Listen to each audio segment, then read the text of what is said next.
Ok, muy buenas noches. Mi nombre es Luisa Portocarrero Ceballos. Soy traductora e intérprete con más de 10 años de experiencia en el campo.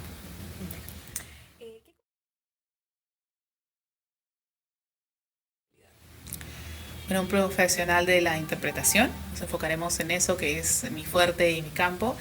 Las habilidades que necesita son, en primer lugar, la empatía. Empatía para poder entender exactamente cuál es la intención del orador y también empatía para saber conectar con el público de llegada.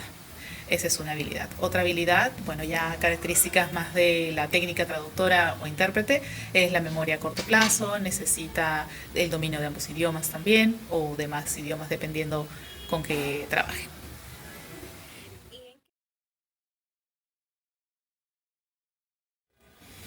Wow, las áreas, cualquiera. En realidad uno poco a poco se va especializando, puede desempeñarse tanto en el área de educación como ser docente, como también puede trabajar en una entidad internacional como lo es las Naciones Unidas o los programas de ayuda de las Naciones Unidas como el PNUD aquí en Perú o USAID, puede trabajar en una embajada, puede trabajar en una planta de generación termoeléctrica con turbinas a gas, puede trabajar en una mina o puede trabajar también de manera freelance y dedicarse poco a poco a distintos temas y poco a poco te vas especializando. Realmente que nosotros podemos trabajar en cualquier área, derecho, minería, electricidad, medicina, el cielo es el límite en realidad.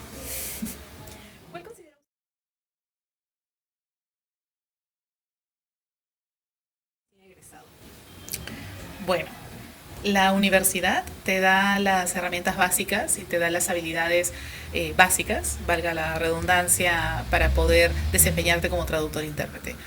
Una vez egresado, lo que se necesita es ganar práctica. Y ahí viene la barrera, porque en traducción todavía tenemos un poco más de tiempo para que el documento pueda pasar por las manos de un revisor o de un traductor profesional antes de llegar al cliente. Conseguir prácticas de interpretación es un poco más delicado y difícil, ya que la interpretación es ahí, es al momento.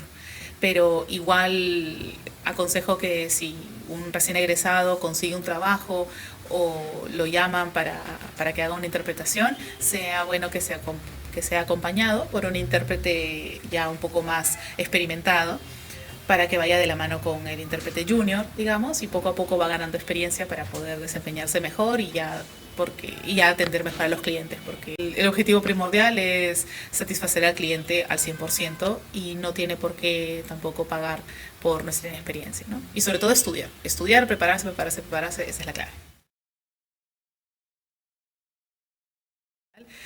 Conforme uno va ganando experiencia, digamos que, como en mi caso, a mí me gusta mucho la minería y la geología y es bueno seguir algún diplomado en minería básica para no mineros o si te dedicas a contabilidad, pues estudiar algo, un curso, un cursillo, un taller de contabilidad básica para no contadores.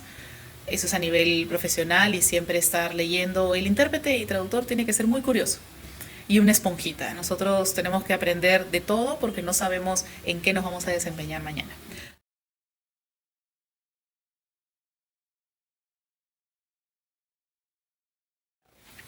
No existe una maestría o varias maestrías especializadas. Sé que hay maestrías, o sea, maestrías no de traducción especializada, pero sí hay maestría en psicología, por ejemplo, maestría en lingüística y otro tipo de estudios. Y dependiendo de lo que a uno le guste y las oportunidades que pueda tener, claro. En Europa, en cuanto se gradúa el estudiante, de inmediato pasa a una maestría, porque es una maestría profesional de solamente un año, en donde ahí ahondan ya sea traducción o interpretación, porque son dos habilidades completamente distintas.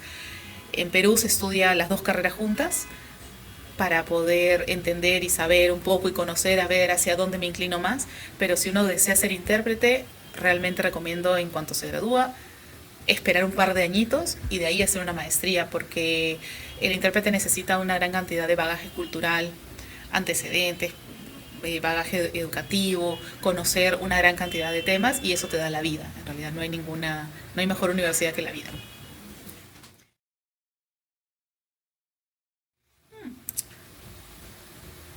Ok, hay dos partes para esa pregunta.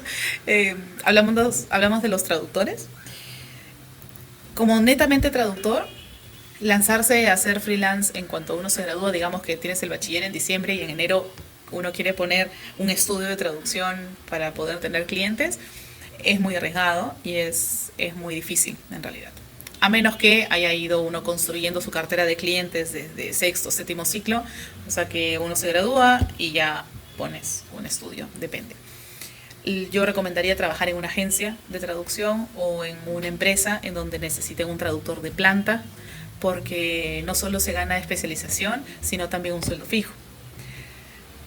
La docencia yo la dejaría para 3 o 4 añitos después de egresado, porque uno tiene que ganar experiencia para poder retribuir un poco a las aulas. Esa es la parte de traducción.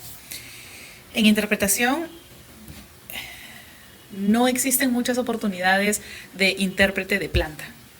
El intérprete normalmente trabaja de manera freelance, a menos que a uno lo contraten como traductor-intérprete y entre las labores incluyan que algunos días, por ejemplo, en la embajada. En una embajada, cuando uno es la intérprete o traductor personal del embajador, hay días en los que hay que traducir las noticias, todos los días hay que traducir las noticias, y cuando hay alguna reunión, el embajador salga o dentro de la embajada, pues su intérprete que es de planta va a ir con él. La misma figura existe a veces en algunas empresas, pero para intérprete es un poquito más limitado. Ahora, y el tercer punto es que no hay que pensar solamente en el mercado en Perú. Hoy en día con internet y con otras tecnologías se puede trabajar desde casa con clientes a nivel mundial. Entonces realmente yo les digo, no se limiten a Perú, no piensen solamente en Lima o en provincias o en Perú o en Sudamérica, sino piensen en Asia, exploren Europa y otro tipo de mercados. ¿Por qué no? Que estudien, que sean éticos y que la ética sea lo que los rija y que marque la diferencia y que digan, un profesional egresado de Vallejo es aquel profesional en el cual yo puedo confiar porque cuando me dice que me va a entregar la traducción el 10 de octubre, pues el 10 de octubre me la entrega. O es aquel que yo como agencia lo puedo enviar a un evento porque sé que este intérprete no va a dar su nombre personal, sino va a respetar a la agencia que lo está mandando.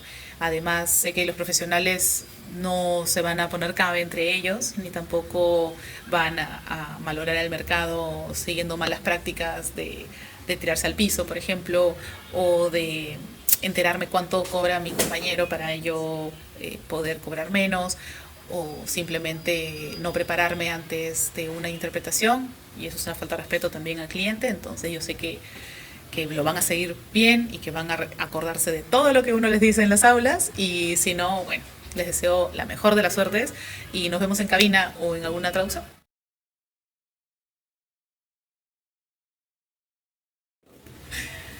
A ver, ¿cuál de todas?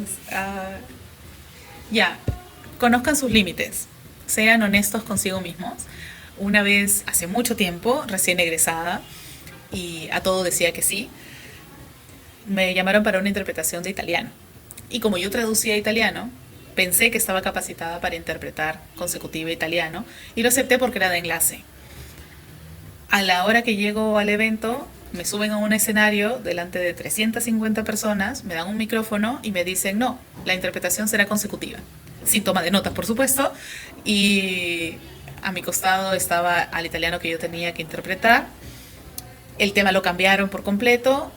En la audiencia 150 personas eran o italianas o descendientes de italianos o habían estudiado la carrera en italiano, y yo no escuchaba bien porque estaba en el escenario, y cuando el expositor dijo 1972, yo dije 1962, y una señora del público me gritó, ¡es 72, hijita! A lo que todo el auditorio se rió. Yo quería llorar, literal, y de repente el organizador me mira y me hace, tú puedes. Y yo no podía. Seguía a duras penas, simplemente tuve que recomponerme y ni siquiera cobré ese trabajo. Me acuerdo que me dieron el cheque y lo rompí. Nunca lo cobré porque me moría de la vergüenza. Nunca más he interpretado italiano porque nunca más he tenido el tiempo para prepararme y estudiar, pero aprendí la lección más valiosa, que está bien decir que sí, pero conozcan sus limitaciones. Si no están seguros, mejor no. no se preocupen, no se acaba el mundo, mañana va a venir más trabajo, mañana van a venir más oportunidades y si no están seguros, entonces contratan a alguien que saben que sí lo va a hacer y lo acompañan y le dicen, oye, mira, tengo esta interpretación de italiano, yo quiero ir, quiero aprender, ¿puedo ir contigo? Y si me siento bien, me lanzo, total es mi cliente. Y así, de verdad que aprendan sus limitaciones. Es lo único que les puedo decir. Muchas gracias. Gracias.